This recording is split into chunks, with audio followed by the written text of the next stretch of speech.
अरे विद्यार्थी नमस्कार। आज हम इस क्लास में 12th क्लास पॉलिटिकल साइंस का जो प्रथम अध्याय है राष्ट्र निर्माण की चुनौतियाँ, इसके बारे में कुछ 20 एमसीक्यू क्वेश्चन है जिनके माध्यम से हम इसके बारे में काफ़ी हद तक इस टॉपिक को क्लियर करने वाले हैं, यानी इस अध्याय को क्लियर करने वाले हैं, राष्ट्र निर्माण की चुनौतियाँ। और हम ये कह सकते हैं कि इसमें कुछ महत्वपूर्ण चीज़ें जो हैं इसकी, अगर हम बात करें तो इन 20 क्वेश्चनों के माध्यम से हम भारत कैसे आज़ाद हुआ, है ना? और आज़ाद भारत के सामने क्या चुनौतियाँ थी, और इसके साथ में अगर हम बात करें तो द्वीप राष्ट्र का सिद्धांत और भारत के विभाजन की प्रक्रिया, इन सारे बिंदुओं से संबंधित जो क्वेश्चन बनते हैं आपके, उन क्वेश्चनों के बारे में हम बात करेंगे, ठीक है?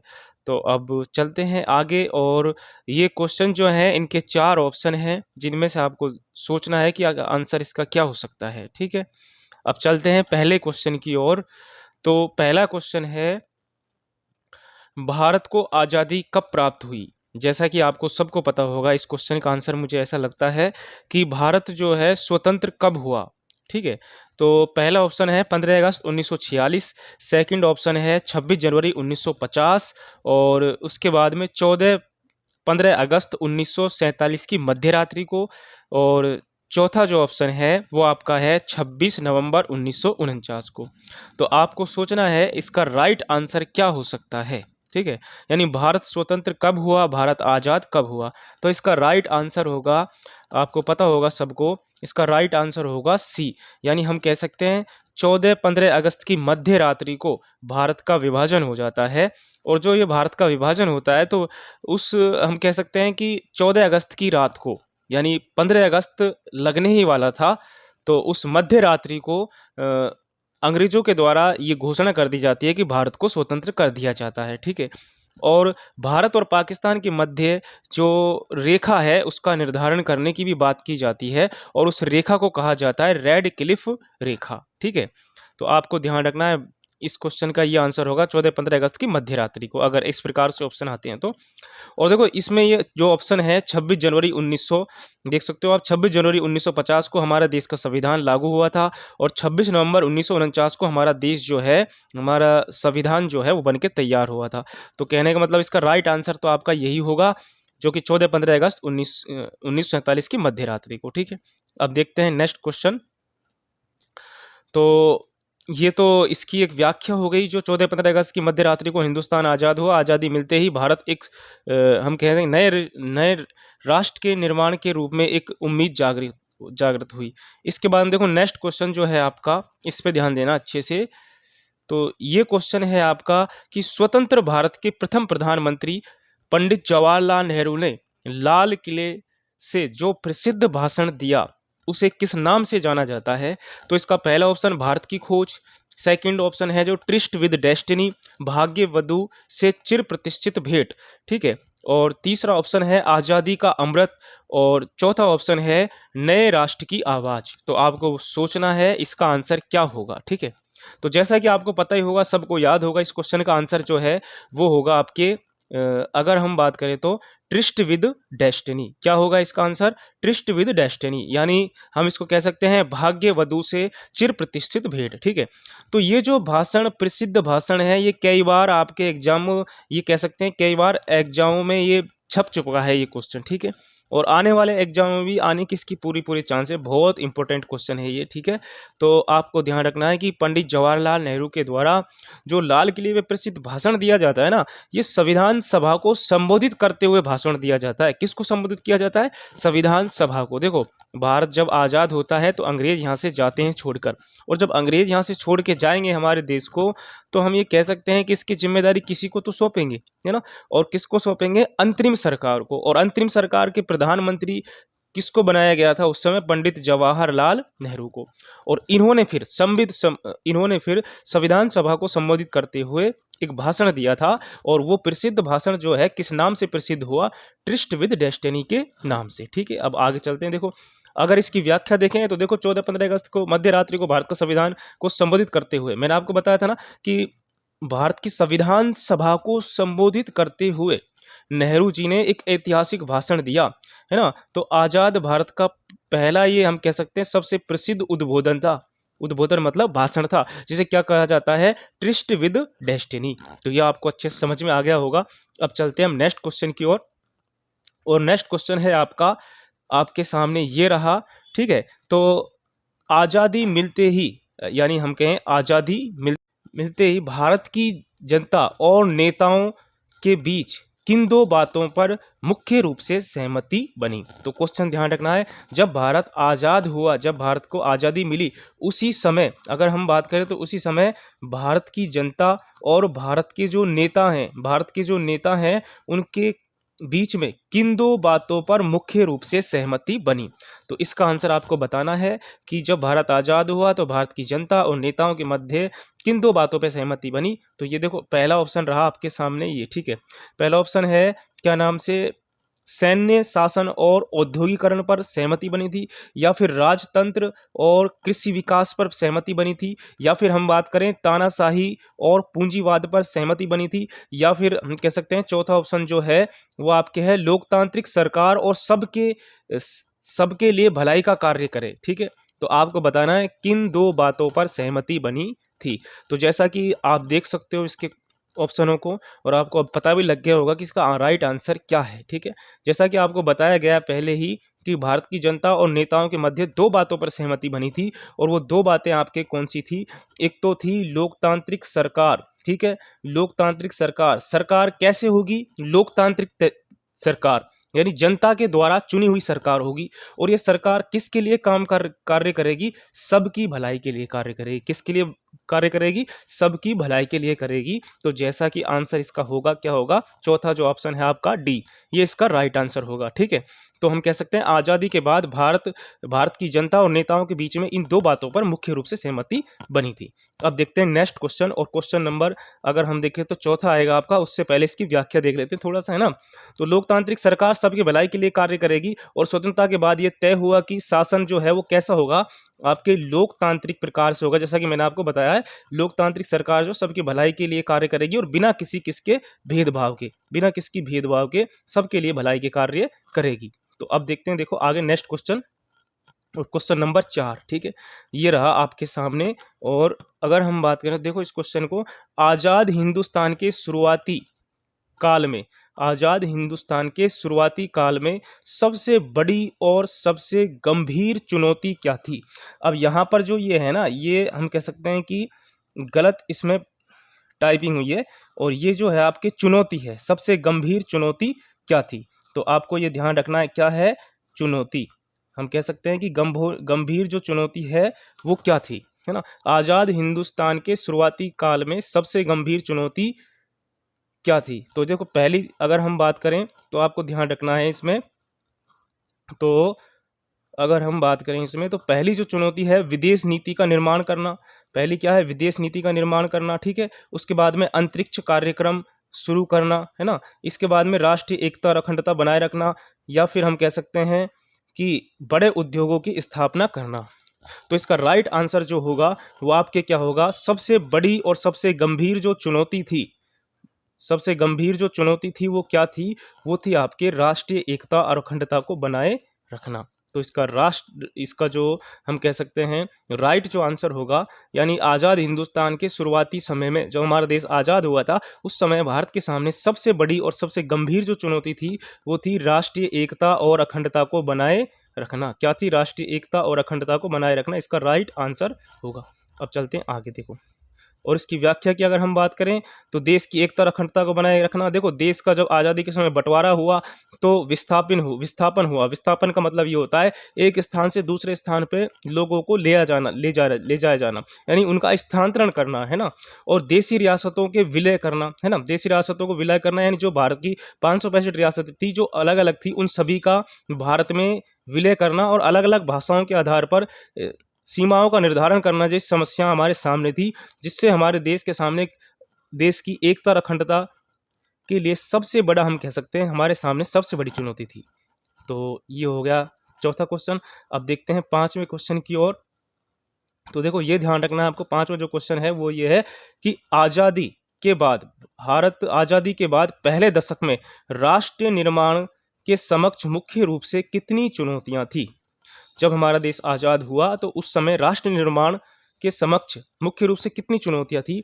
तो इसका अगर हम बात करें, पहला जो ऑप्शन है, इसका पहला ऑप्शन होगा आपके क्या 2, उसके बाद में 3 और फिर उसके बाद में 4 या फिर 5। तो आपको ये सबको पता होगा कि राष्ट्र निर्माण के समय भारत के सामने कितनी चुनौतियाँ थी?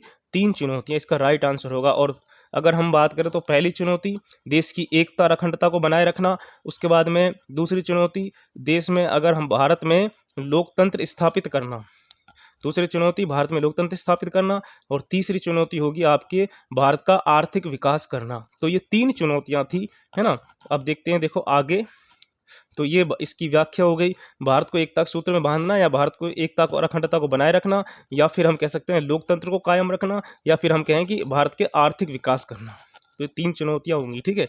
अब इसके बाद में क्वेश्चन नंबर आपका जो 6 है वो है आपके सामने, ये रहा क्वेश्चन नंबर 6, ठीक है। तो अब हम इसकी बात करें तो देखो, पहली चुनौती भारत को एकता के सूत्र में बांधे रखना इतनी कठिन क्यों मानी जा रही थी? इसका कारण क्या था कि पहली चुनौती इतनी बड़ी चुनौती थी, है ना, और इतनी कठिन चुनौती क्यों मानी जा रही थी? तो इसके 4 ऑप्शन देखते हैं। देखो, क्योंकि पहला ऑप्शन है क्योंकि भारत एक बहुत छोटा देश था, ठीक है। सेकंड ऑप्शन है क्योंकि भारत में विशाल विविधता, अलग अलग बोली, संस्कृति, धर्म थी, भाषा या धर्म थे, ठीक है।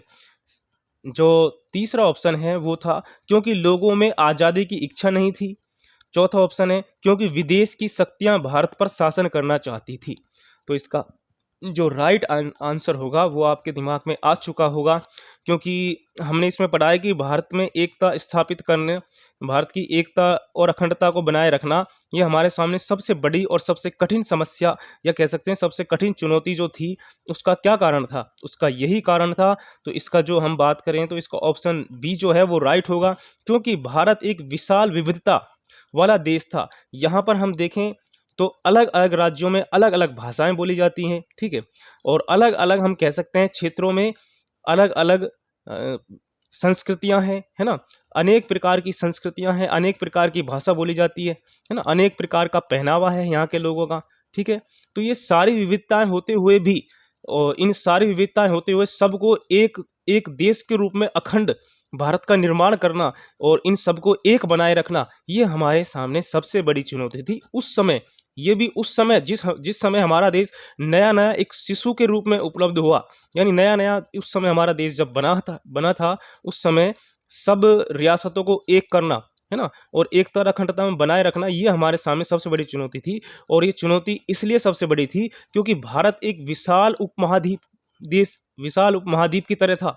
यहाँ पर अनेक छोटी छोटी हम कहें कि 565 रियासतें थी, ठीक है, और 565 रियासतों को एक करना, है ना, और अलग अलग भाषाएं थी, अलग अलग संस्कृति थी। इसी वजह से ये हमारे सामने सबसे बड़ी क्या थी? चुनौती थी। देखते हैं आगे, देखो इसके बाद में। तो देखो, ये इसकी व्याख्या भी अगर हम देखें तो यही है, क्योंकि भारत एक विशाल विविधता, अलग अलग बोली, भाषा, संस्कृति और धर्म थी, और आकार और विविधताओं में किसी महादेश के बराबर था, यानी एक बहुत बड़े देश के बराबर था, और अलग अलग बोली बोलने वाले और अलग अलग संस्कृति, अलग अलग धर्म के अनुयायी थे यहाँ पर। और इतनी विविधताओं वाले देश को एकजुट करना हमारे सामने एक बहुत बड़ी गंभीर समस्या थी। अब देखते हैं क्वेश्चन नंबर 7, ये रहा आपके सामने, ठीक है, और देखते हैं, देखो इसके बारे में। तो बात करें तो दूसरी चुनौती, लोकतंत्र को कायम रखने के लिए भारत के नागरिकों को संविधान में कौन सी मुख्य गारंटी दी गई है? यानी दूसरी चुनौती है लोकतंत्र को कायम रखना। लोकतंत्र को कायम रखने के लिए भारत के नागरिकों को संविधान में कौन सी मुख्य गारंटी दी गई है, इसमें बताना है आपको। तो देखो, पहला ऑप्शन है सिर्फ रोजगार की गारंटी देना, ठीक है। सेकंड ऑप्शन है मौलिक अधिकार और हर नागरिक को मतदान का अधिकार देना।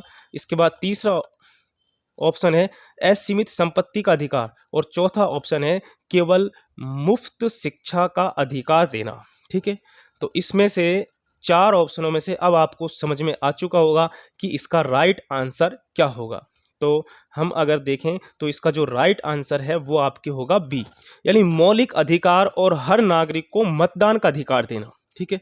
ये सभी नागरिकों को, जो भारत के नागरिक हैं, उनको जिम्मेदारी दी गई कि भारत मौलिक अधिकारों को प्रदान करेगा सभी नागरिकों को, और हर नागरिक को मतदान का अधिकार होगा, ये उसका राजनीतिक अधिकार होगा। ठीक है। तो ये जो है सभी नागरिकों के लिए संविधान द्वारा एक मुख्य गारंटी दी गई थी।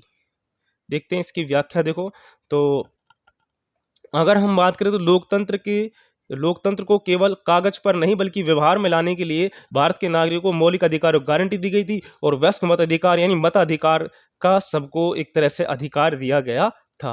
क्वेश्चन नंबर नेक्स्ट आपके सामने है 8वां क्वेश्चन। ठीक है, और देखते हैं, देखो इसको 8वें क्वेश्चन को। तो अगर हम बात करें तो भारत ने आज़ादी के बाद किस प्रकार के लोकतंत्र को अपनाया, तो ये बहुत इंपॉर्टेंट क्वेश्चन है। ठीक है, कई बार इस प्रकार से एग्जाम में आता है ये, और कई बार तो ये रिक्त स्थान के रूप में भी आता है। तो इसके जो ऑप्शन है वो आपको ध्यान रखने हैं। तो देखो, फिर दोबारा से बात करते हैं क्वेश्चन के ऊपर। तो भारत ने आज़ादी के बाद किस प्रकार के लोकतंत्र को अपनाया। ठीक है, प्रत्यक्ष लोकतंत्र, अध्यक्षीय लोकतंत्र, तीसरा ऑप्शन है आपके संसदीय शासन पर आधारित प्रतिनिधित्व लोकतंत्र। ठीक है, प्रतिनिधिक लोकतंत्र, और चौथा ऑप्शन है निर्देशित लोकतंत्र। तो यह आपका जो आंसर है इसका आपको दिमाग में आ गया होगा कि इसका राइट आंसर क्या होगा।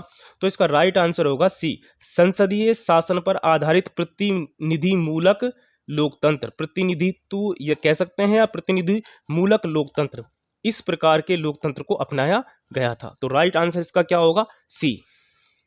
अब देखते हैं नेक्स्ट क्वेश्चन में आगे, क्वेश्चन नंबर आपके 9। और उससे पहले देखो इसकी व्याख्या की बात करें तो संसदीय शासन पर आधारित प्रतिनिधित्व लोकतंत्र, भारत में संसदीय शासन पर आधारित प्रतिनिधित्व लोकतंत्र को अपनाया गया। इसके लिए लोकतांत्रिक संविधान की आवश्यक होता है, लेकिन असली चुनौती संविधान को लोकतांत्रिक व्यवहार में लाने की थी।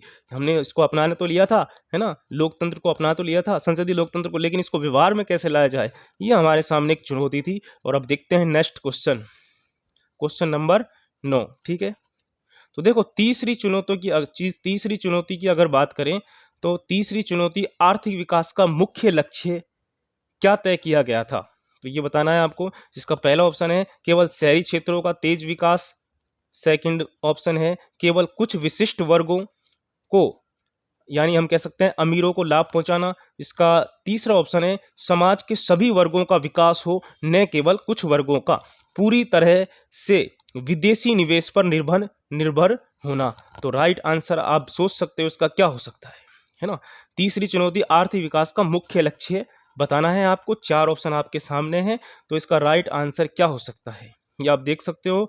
और अब मैं आपको बताऊं, इसका राइट जो आंसर होगा वो होगा सी। ठीक है, समाज के सभी वर्गों का विकास हो, न कि केवल कुछ वर्गों का विकास हो, तो इसका राइट आंसर ये होगा। ठीक है, तो आर्थिक विकास का मतलब यही था, आर्थिक विकास जो है इसका मुख्य लक्ष्य यही था कि सबका विकास होना चाहिए। किसका विकास होना चाहिए, सबका विकास होना चाहिए। ऐसा नहीं किसी हम एक वर्ग का विकास करें और दूसरा वर्ग जो है वो गड्ढे में पड़ा है, तो ऐसा नहीं होना चाहिए। विकास जो है सबका विकास होना चाहिए। जैसा हमारा अधिकार था समानता का अधिकार, है ना, किसी के साथ भेदभाव नहीं किया जाएगा, ऐसे ही आर्थिक विकास भी सबका किया जाएगा। ठीक है, यानी समाज के सभी वर्ग का विकास हो, न केवल कुछ वर्गों का विकास हो, चाहे गरीब हो चाहे अमीर हो, किसी प्रकार का किसी में भेदभाव नहीं किया जाएगा और सबका विकास किया जाएगा, ये है। ठीक है, अब इसकी व्याख्या देखते हैं। देखो थोड़ा सा, तो देखो इसकी व्याख्या की बात करें, संविधान में स्पष्ट कर दिया गया कि आर्थिक विकास ऐसा होना चाहिए जो सबके साथ समानता का बर्ताव किया जाए,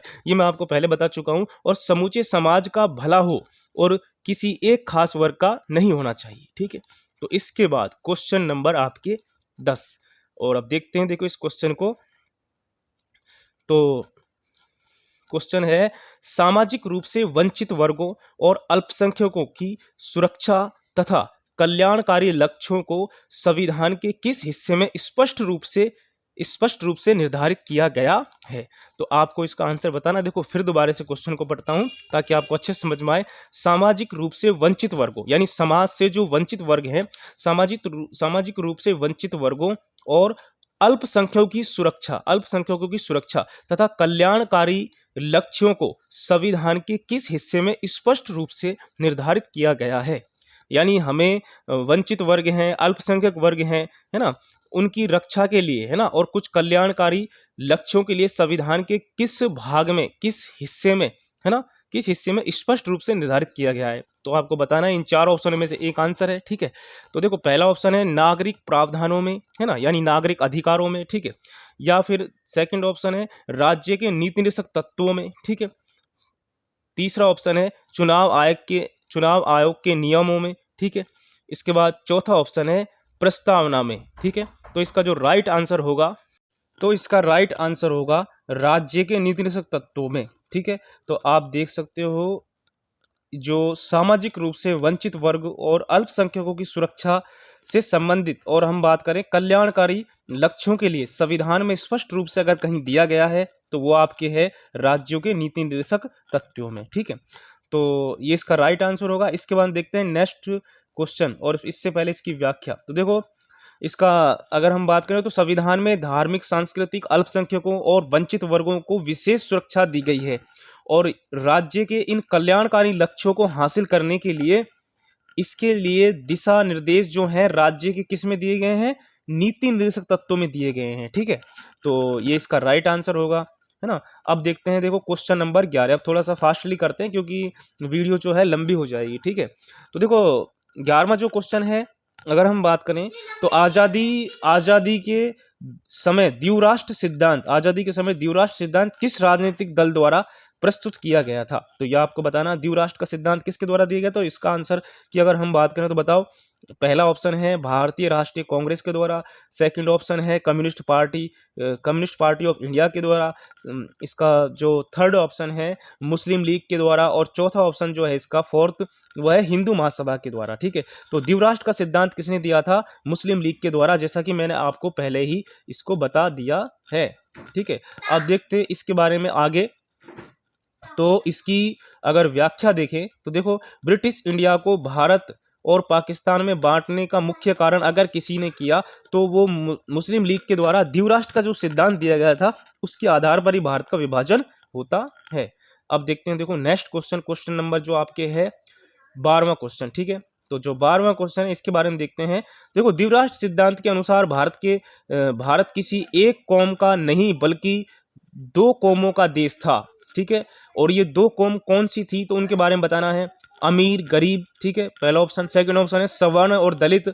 उसके बाद में अगर हम बात करें तो थर्ड ऑप्शन है हिंदू और मुसलमान, और चौथा ऑप्शन है आपके उत्तर भारत और दक्षिण भारतीय, ठीक है। तो इसका राइट आंसर होगा भारत जो है, ये मुस्लिम लीग ने कहा था भारत जो है एक कौम का देश नहीं है, दो कौमों का देश है। और इसके लिए उन्होंने बताया कि भारत हिंदू और मुस्लिम दो कौमों का देश है, इसलिए भारत का विभाजन भी दो देशों के रूप में होना चाहिए, हिंदुस्तान और पाकिस्तान। अब इससे आगे देखते हैं इसकी व्याख्या। तो देखो मुस्लिम लीग का मानना था कि भारत में हिंदू और मुसलमान नाम के दो अलग अलग कौमें हैं, बस्ती हैं, और इसीलिए उन्होंने मुसलमानों के लिए अलग पाकिस्तान की मांग की। इसके बाद क्वेश्चन नंबर 13, ठीक है, इसको देखते हैं। देखो तो मुस्लिम लीग ने द्विराष्ट्र सिद्धांत और पाकिस्तान की मांग का किस प्रमुख पार्टी ने कड़ा विरोध किया। यानी मुस्लिम लीग की अगर हम बात करें तो इसने मांग की कि भारत से विभाजन होना चाहिए धर्म के आधार पर, यानी हम बात करें धर्म के आधार पर पाकिस्तान बनना चाहिए, और इसका कड़ा विरोध किस पार्टी ने किया। तो देखो इसका पहला ऑप्शन है ब्रिटिश सरकार के द्वारा, सेकंड ऑप्शन है कांग्रेस के द्वारा, और थर्ड ऑप्शन है देशी रियासतों के राजाओं ने, या फिर जस्टिस पार्टी ने। तो देखो इसका राइट आंसर होगा, इसका विरोध जो कड़ा विरोध किया वो किसने किया, कांग्रेस ने, जैसा कि आपको पता होगा इसका राइट आंसर क्या होगा।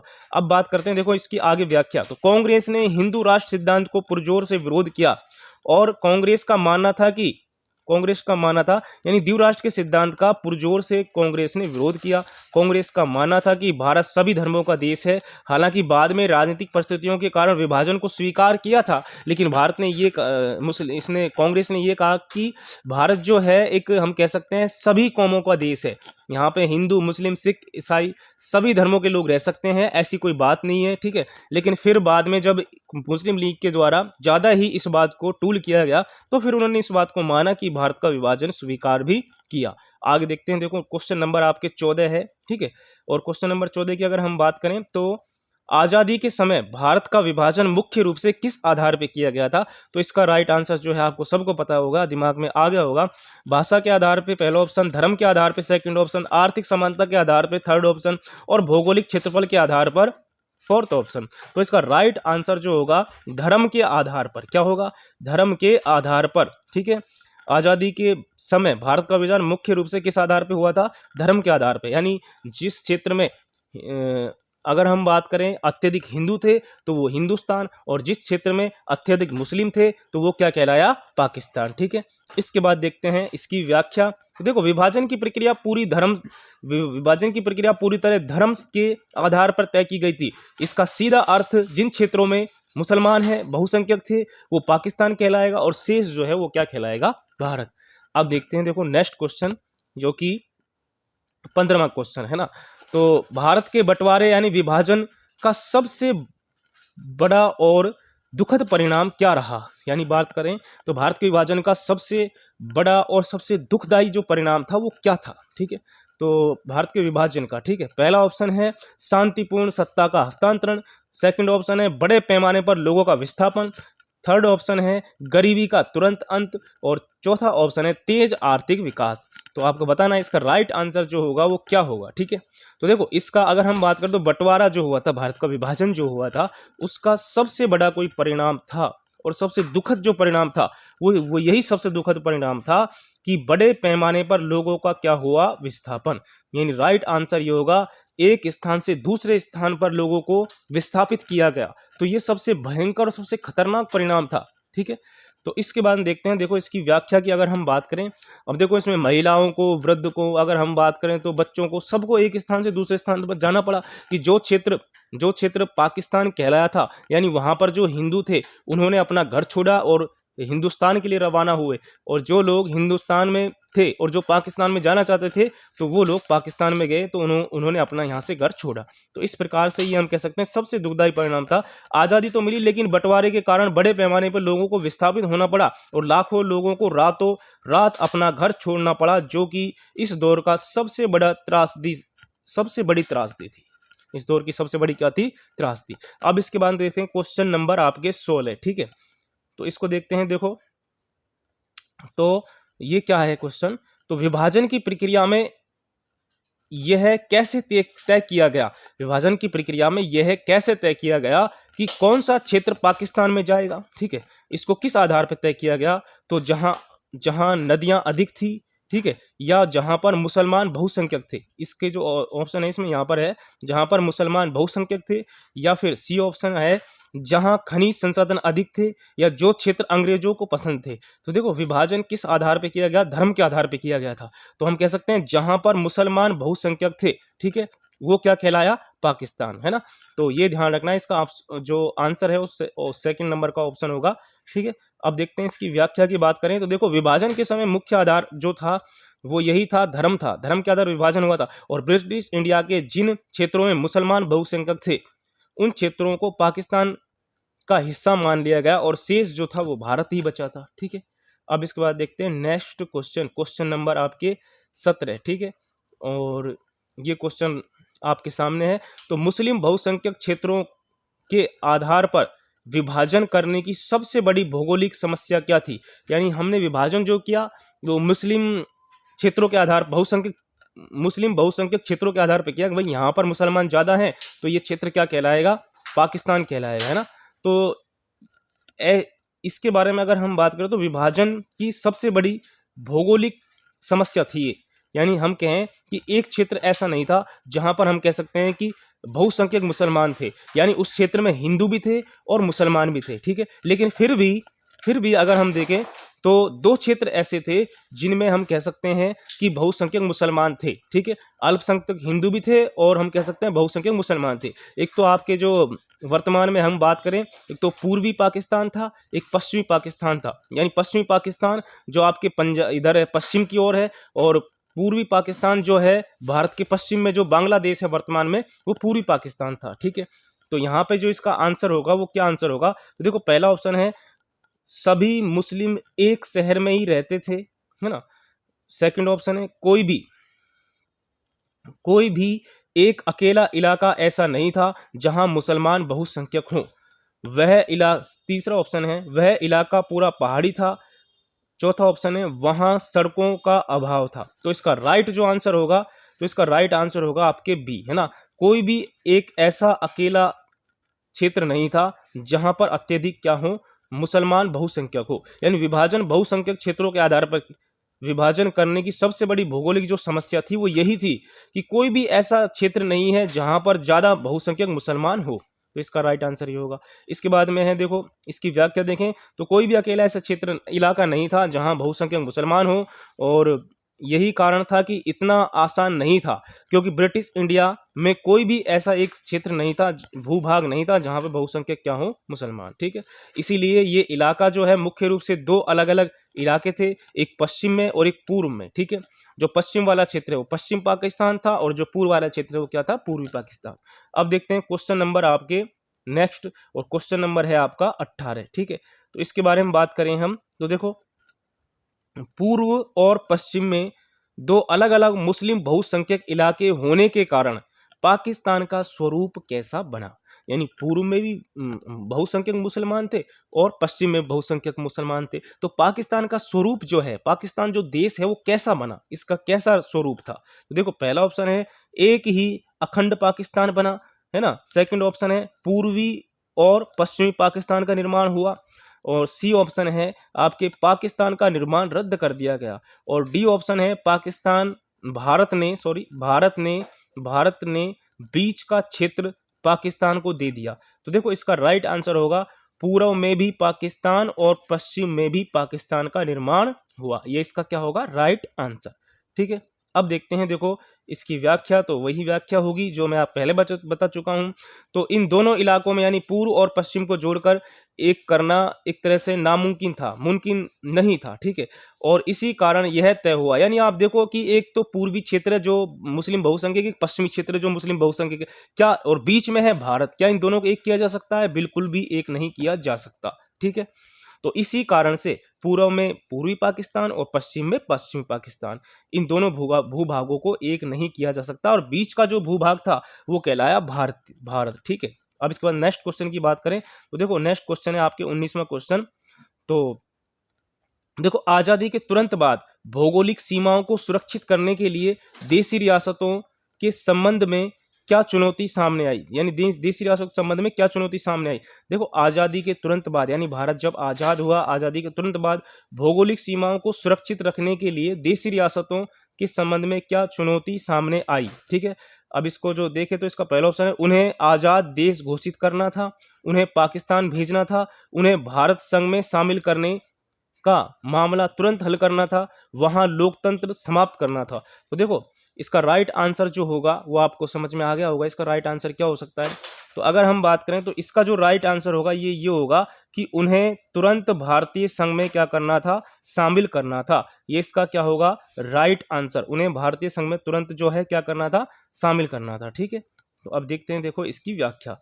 तो इसकी व्याख्या की अगर हम बात करें तो देखो बंटवारे के साथ ही भारत के सामने 500 से अधिक देशी रियासतें थी, और भारत संघ में उन्हें शामिल करना हमारे सामने सबसे बड़ी चुनौती थी।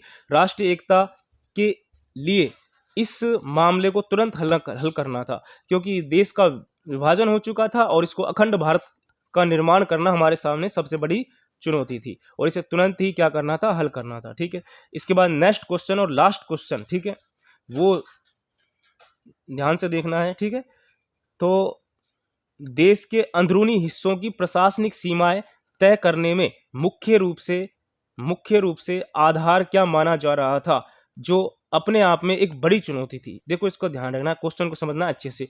देश के अंदरूनी हिस्सों में, है ना, कि प्रशासनिक सीमाओं को तय करने में मुख्य रूप से आधार क्या माना जा रहा था, जो अपने आप में एक बड़ी चुनौती थी। तो यहां पर ध्यान रखना है, ऑप्शन नंबर 1, नदियों और पहाड़ों का बंटवारा, अलग अलग भाषाओं के अनुसार सीमा का निर्धारण करना, धर्म के आधार पर राज्य बनाना, या जातियों के आधार पर राज्य का, हम कह सकते हैं, राज्यों को बांटना।